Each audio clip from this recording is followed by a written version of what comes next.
जय श्री कृष्ण। देखिए, मकर राशि और मकर लग्न के लिए 24 से 30 नवंबर कैसा जाने वाला है। आपका राशि और लग्न का लॉर्ड शनि वक्री है और गुरु से दृष्ट हैं, बड़े एक्सप्लोरिंग है, बहुत अच्छी पोजीशन है।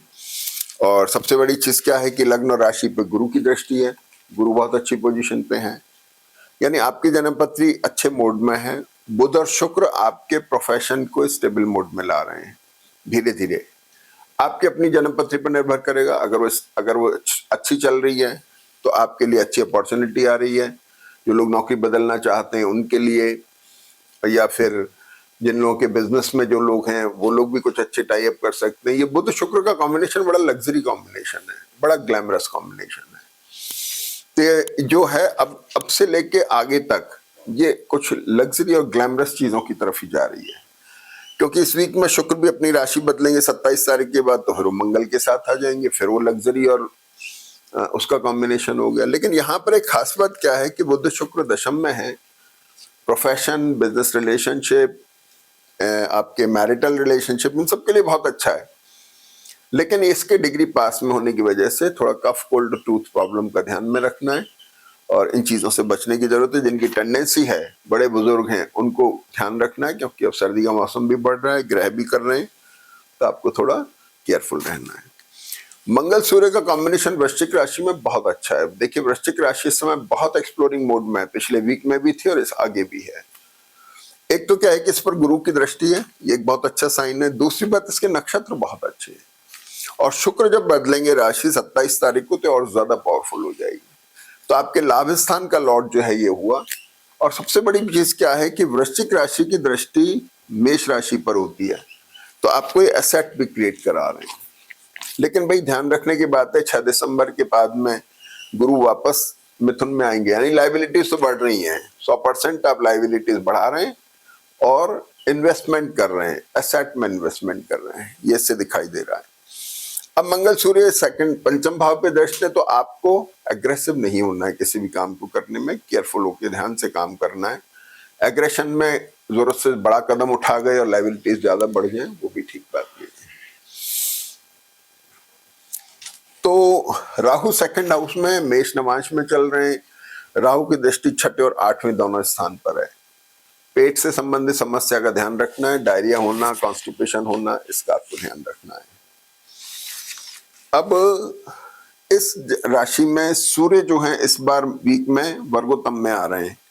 29 तारीख से सूर्य का वर्गोत्तम में आना एसेट का क्रिएशन दिखा रहा है, रिकॉग्निशन दे रहा है, ट्रैवल करा सकता है। इस वीक के अंदर 13 तारीख से जो शनि वक्री चल रहे थे वो मार्गी हो रहे हैं। तो शनि आपके राशि के और धनेश के लॉर्ड हुए जो मार्गी हो रहे हैं। काफी दिनों से सोच रहे थे पैसा नहीं आ रहा, अब आएगा, आपकी पोजीशन स्ट्रांग होगी, अनस्टेबिलिटी माइंड के अंदर और उसमें कम होगी और भाग्य में उन्नति होगी। इसके बाद में मंगल जो है वो 24 से 28 में आपके मकर नवांश में आ रहे हैं। तो आपका चतुर्थ भाव और एकादश भाव का स्वामी मंगल हुआ, यानी पहली और 8वीं राशि की दृष्टि आपस में होती है, इसलिए मंगल मकर नवांश में आके 24 से 28 में आपको कुछ न कुछ जरूर दिलवा के जा रहे हैं। चंद्रमा आपके वीक की शुरुआत में धनु राशि में आ गए। धनु के अंदर चंद्रमा गुरु के साथ एक्सचेंज बना रहे हैं, मैरिटल और बिजनेस रिलेशनशिप रिशफल हो रहे हैं। आप थोड़े एक्सट्रोवर्ट हो रहे हैं, आगे बढ़ के सोच रहे हैं, आपका दायरा थोड़ा विस्तृत हो गया, अभी तक कंजर्वेटिव थे, अब थोड़ा विस्तृत दायरे में सोच रहे हैं। चंद्रमा की दृष्टि अष्टम 6ठे भाव पर है। एसिडिटी, पेट की परेशानियों का थोड़ा ध्यान रखें, गैस्ट्रिक प्रॉब्लम का। शुक्र वृश्चिक राशि में आ जाते हैं। 24 तारीख को मंगल मकर में आ गए, ये मैंने आपको बता ही दिया। फिर चंद्रमा आ गए मकर में, अपने सप्तम भाव पर दृष्टि है। मैरिटल और बिजनेस रिलेशनशिप को लेके कंसर्न डेवलप हो रही है, सप्तम भाव मजबूत हो रहा है।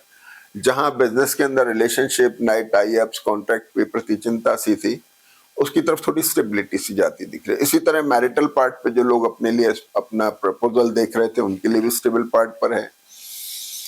एक ये चीज हो गई।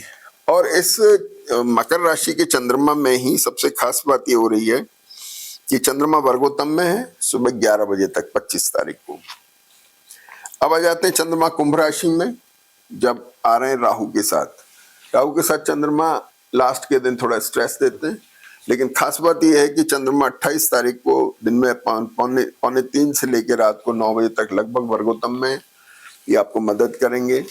मैरिटल और बिजनेस रिलेशनशिप में थोड़ा चेंज आ सकता है, डिस्टेंस आ सकती है, वो फिजिकल भी होती है, कभी कभी ट्रैवल हो गई जैसे। और बिजनेस में अगर हैं तो थोड़ा एहतियात बरतने की जरूरत है, इस समय डिसीजन लेने में थोड़ा एहतियात बरतें। दूसरी बात यह है कि इसी बीच में कुंभ राशि के चंद्रमा के दौरान ही एक तो सूर्य वर्गोत्तम में हो रहे हैं 29 तारीख को, और दूसरा मंगल भी मकर नमाइश से कुंभ में जा रहे हैं। तो 29 के बाद की पोजीशन ये हो गई, और वीक के एंड में 30 तारीख को चंद्रमा आ जाते हैं मीन राशि में। मीन का चंद्रमा फिर गुरु के साथ एक्सचेंज बनाता है। जब वीक के शुरुआत में ये एक्सचेंज था, मीन के एंड में ये एक्सचेंज है। तो गुरु चंद्र आपको वीक के शुरुआत में और एंड में दोनों में मदद कर रहे हैं। और ये चंद्रमा भाग्य पे, शनि चंद्र की दृष्टि भाग्य पे आध्यात्मिक एटीट्यूड बना रही है। आप सेंसिबल हो रहे हैं, हर डिसीजन के लिए पुनर्विचार चल रहा है, सोच विचार के निर्णय ले रहे हैं। यानी चंद्रमा मीन राशि में बहुत अच्छे हैं आपके मैरिटल और बिजनेस टाइप्स के लिए, रिलेशनशिप के लिए, प्रोफेशनल चेंजेस के लिए बहुत अच्छा साइन है। जय श्री कृष्ण।